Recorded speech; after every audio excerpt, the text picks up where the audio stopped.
Of A and B. इसका मतलब क्या होता है?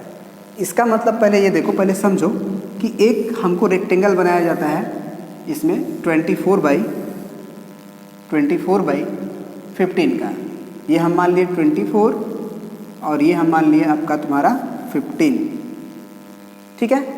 इस पे HCF का मतलब होता है कि आप कितना कितना का स्क्वायर बना सकते हैं, कितना कितना का स्क्वायर बना सकते हैं ताकि ये पूरी तरह से स्क्वायर में बढ़ जाए।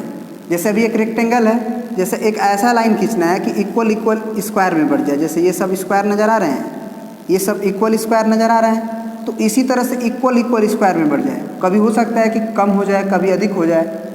तो कितना यूनिट ये लिया जाए और ये लिया जाए, जैसे मान लो कोई कहेगा कि सर 2 ले लिया जाए, तो 2 से सारे ये कंप्लीट हो जाना चाहिए, कहीं छूटना नहीं चाहिए। लास्ट में ऐसे छूटना नहीं चाहिए, कहीं ज़्यादा छूट जाए कहीं कम छूट जाए, ऐसा नहीं होना, एकदम बराबर बराबर बो के एकदम हो जाना चाहिए। तो उसी को निकालने के लिए हम लोग HCF का यूज करते हैं। तो देखोगे कि कैसे हम लोग इसका HCF निकालते हैं। अगर हमें ये मतलब ये भी क्वेश्चन पूछ सकता है तुमसे एग्ज़ाम में कि एक रेक्टेंगल दिया है 15 और 24 का, और इससे हमको क्या करना है, एक स्क्वायर्स बनाना है। एक स्क्वायर्स नहीं, इसमें हम लोग पार्टीशन बांटना है स्क्वायर्स का, ठीक है, पार्टीशन बांटना है स्क्वायर्स का, जिससे कि कोई भी इस रेक्टेंगल एरियाज़ का, इस एरियाज़ का कोई भी पार्ट खाली भी नहीं होना चाहिए और सारा इक्वल इक्वल स्क्वायर भी इसमें बैठ जाना चाहिए। सारा इक्वल इक्वल स्क्वायर भी बढ़ जाना चाहिए। जैसे बराबर बराबर देते गए, बराबर बराबर देते गए और लास्ट मान लो इतना बच गया, तो ये बचना नहीं चाहिए। इस तरह से ये लिया जाए।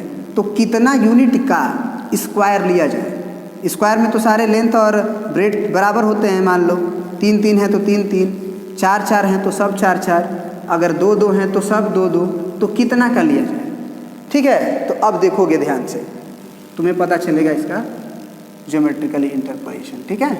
चलो, तो सबसे पहले हम क्या करते हैं कि 24 बाई अगर 15 है, तो निश्चित रूप से अगर स्क्वायर बनाना चाहो इसमें तो 24 का नहीं बना सकते हो, क्योंकि इसी एरिया से तुम्हें स्क्वायर बनाना है। इसी एरिया से तुम्हें क्या बनाना है? स्क्वायर बनाना है।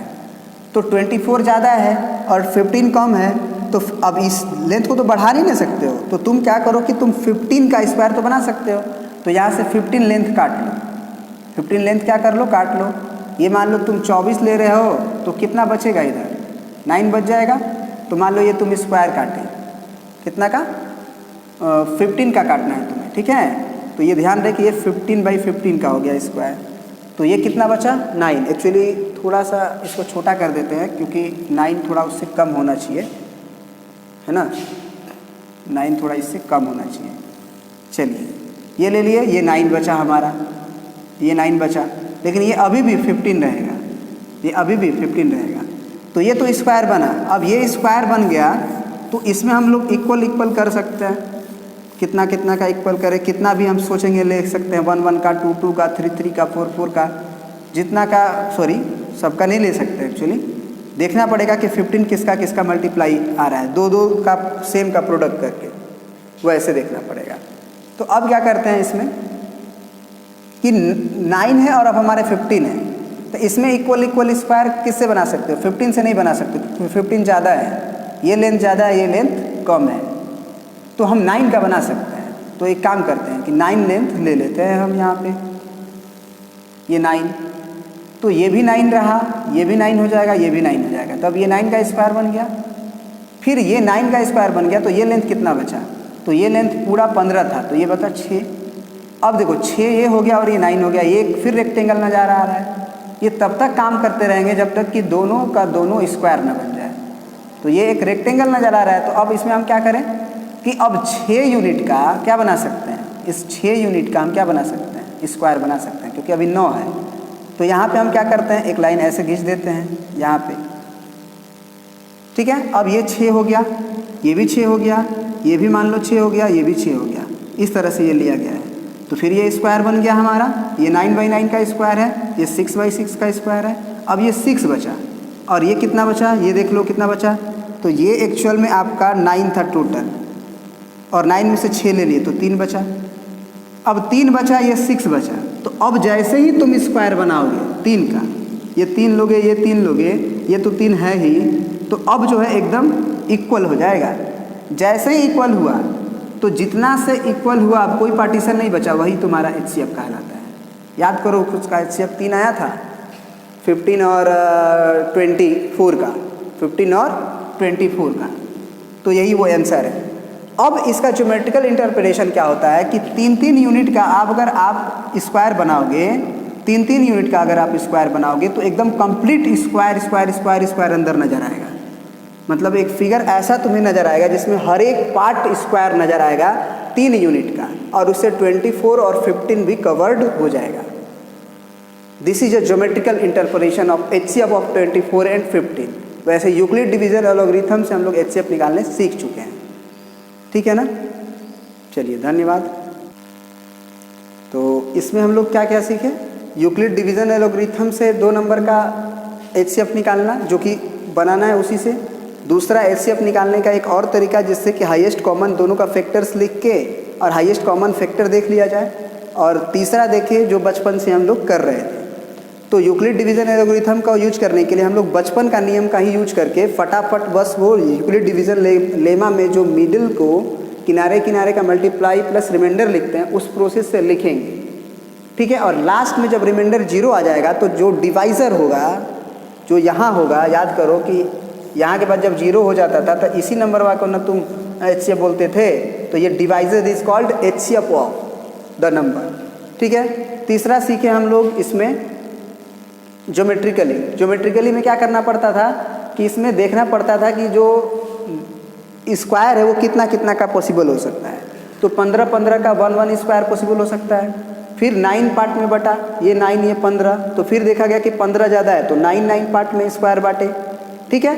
फिर 9 में बांटे तो ये बच गया 6, फिर ये बचा 9, तो 9 और 6 में जो कम होगा उतना का स्क्वायर पॉसिबल होगा, तो 6 का स्क्वायर पॉसिबल हुआ 6 का, तो फिर बच गया जगह 3 इधर और इधर 6, तो फिर इसको पार्ट में बांटे जैसे ही तब इक्वल स्क्वायर में बट गया।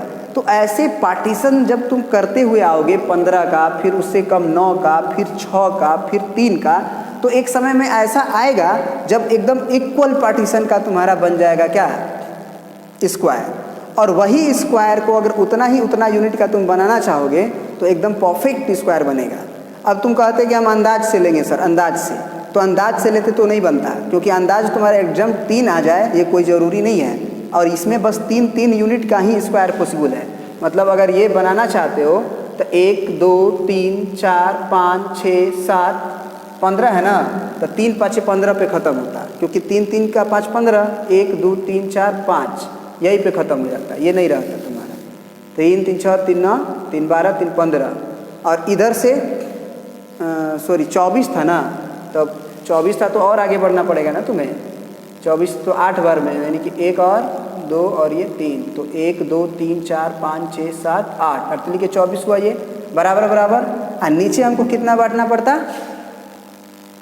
15 था 24 था, 24 हो गया 5, तो नीचे बांटना पड़ता 1 2 3। चलो एक काम करते हैं, हम इसको सीख ही लेते हैं, शुरू से करेंगे तो एकदम इक्वल आ जाएगा। 24 करना है हमको इधर, तो इधर करते हैं 1 2 3 4 5 6 7 8, तो 1 2 3 4 5 6 7, एक और करना पड़ेगा 8, तो ये जगह कितना हुआ, 3 3 6 3 9 3 12 3 15 3 18 3 21 और 3 24 हो गया। अब इधर भी इसी लेंथ का स्क्वायर बनाना है ना, तो यहाँ भी हम उतना ही लेंगे, 1 2 3 4 और ये 5 हो गया। अब यहाँ से तुम जैसे ही लाइन खींचोगे, ये एकदम बराबर लाइन खींचोगे, अब ये लाइन तुम खींच दो ऐसे, और यहाँ से तुमको जगह मिल रहा है, ये ऐसे काटते जाओ, ठीक है, ये ऐसे काटते जाओ, ऐसे काटते जाओ, ऐसे काटते जाओ, ऐसे काटते जाओ, सॉरी ये थोड़ा टेढ़ा हो गया है ना, बराबर होना चाहिए आपका। फिर ये ऐसे काटते जाओ, ऐसे काटते जाओ, देख रहे हो एकदम बराबर बराबर स्क्वायर फिट बैठा है एकदम। तो ये स्क्वायर जो है वो 3 का है, हर एक स्क्वायर 3 का है, कोई भी 3 का ही है, इसमें कोई भी छोटा बड़ा नहीं है, अगर हम लेंथ को इक्वल पार्टीशन में लिए हैं।